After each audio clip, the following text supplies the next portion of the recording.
do want to introduce you to our very generous hosts who have traveled many, many miles to come here to meet all of you. Thank you so much for joining us. This is the Taiwan civil government, and I'd like to introduce them to you. To my left here is the chairman. He is Chung Mo. Please give him a welcome. Thank you. And Nico Tsai, he is the vice chairman of the Taiwan civil government. Thank you. Welcome. Sone Kensho, who is the vice chairman of the Taiwan civil government. Roger C.S. Lin, who is actually not with us. He's here being represented by John Shea. Thank you. And last but certainly not least, Margaret S. Liu. She is the Taiwan Civil Government Washington, D.C. Director. And this whole event, of course, is to celebrate the opening of the D.C. office. So we thank you for coming. I'm going to turn it over to the chairman. Thank you. And I'd like to turn it over to the chairman for some brief remarks. Good evening. First of all, let me thank all of the distinguished guests, members of Congress, executive branch officer, representatives from leading think tanks and research organizations, supporters, and the other friends for their attendance here on this historic occasion. Tonight, I want to keep my remarks short and to the point. Most importantly, on behalf of the 20 million Taiwan people, I want to stress that we highly respect the fundamental founding principles of the United States of America, along with the ideas of truth, freedom of speech, human rights, etc. We hope to coordinate together with United States government officers to create a better future for Taiwan. We are here to celebrate the opening of the Washington, D.C. office of Taiwan civil government. It is therefore appropriate that I recount some of the important events which have led up to our holding of this cocktail party today. The 59th anniversary of the signing of the San Francisco Peace Treaty, which ended World War II in the Pacific. As everyone knows, the international legal status of Taiwan involves two separate but closely related topics. What is the legal status of Taiwan territory? Number two, what is the legal status of the Republic of China on Taiwan? In order to get everyone oriented, let me first review some important United States government documentation. The State Department issued an official memorandum on Taiwan on February 3, 1961.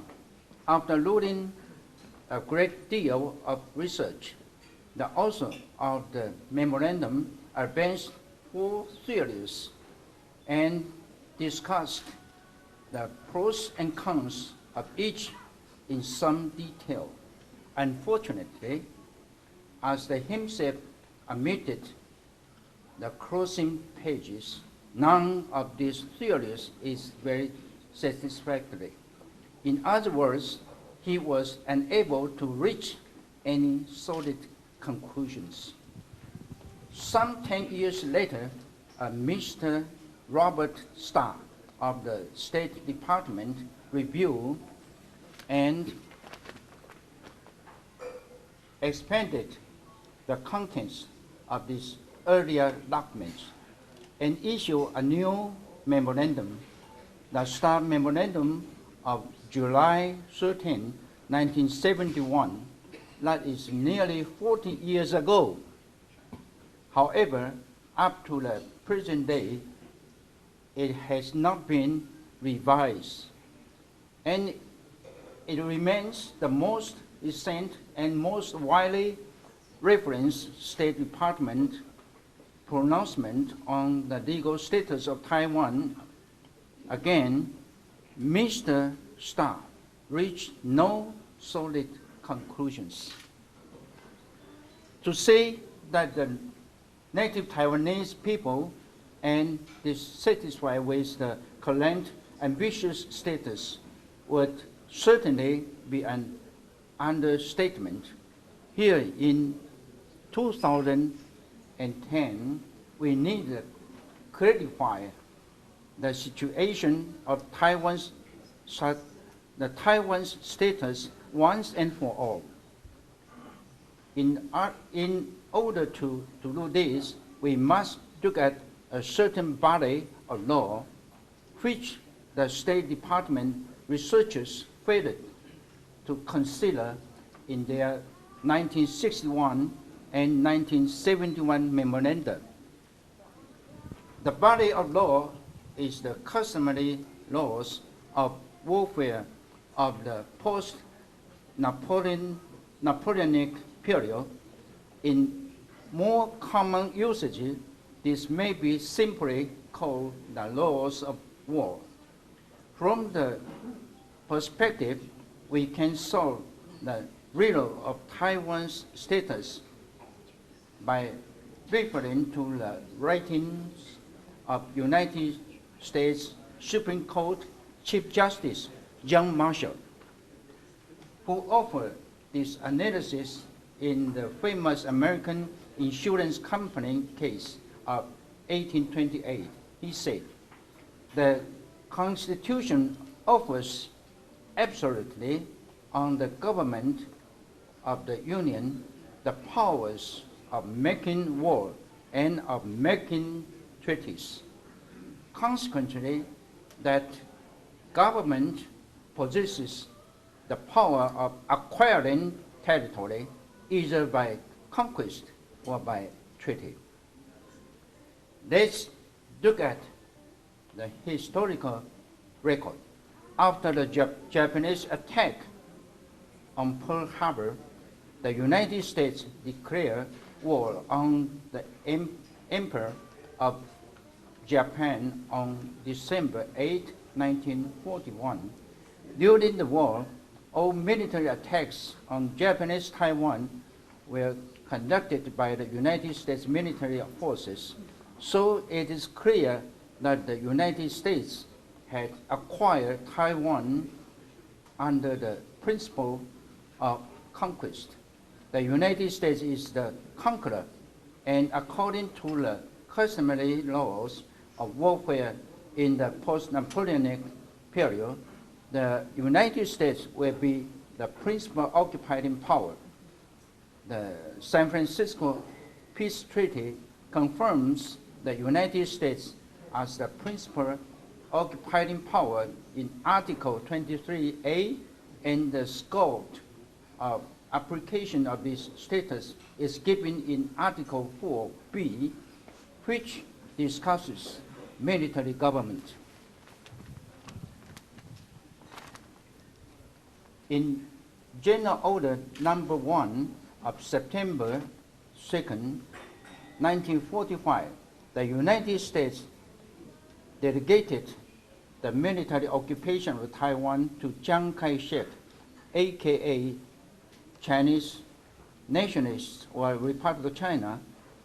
The surrender ceremonies for Japanese troops in Taiwan were held on October 25, 1945, thus marking the beginning the United States military government USMG jurisdiction over Taiwan. Importantly, the authority for this occupation was handled separately from that of the four main Japanese islands. as the Chinese Civil War continued into the late 1940s, the People's Republic of China, PRC, was founded on October 1st, 1949, and the remnants of the Republic of China regime fled into exile on Taiwan, an area over which their military troops were exercising military occupation under the delegated authority of the United States military government. Then in the post-war San Francisco Peace Treaty, Japan renounces the territorial sovereignty of Taiwan, but no recipient country was named. Hence, Taiwan has remained under the jurisdiction of USMG as an interim status condition. Under such a situation, the considering of established precedent in leading with other territorial cessions in the history of the United States, the native Taiwanese people are entitled to come together to form their own civil government. More information is available both on the handouts which we have prepared here tonight there and our website. Speaking for myself and our organizers of the Taiwan civil government, we welcome your support in moving forward in this effort. I know that many important tasks lay ahead of us. Thank you very much. Thank you.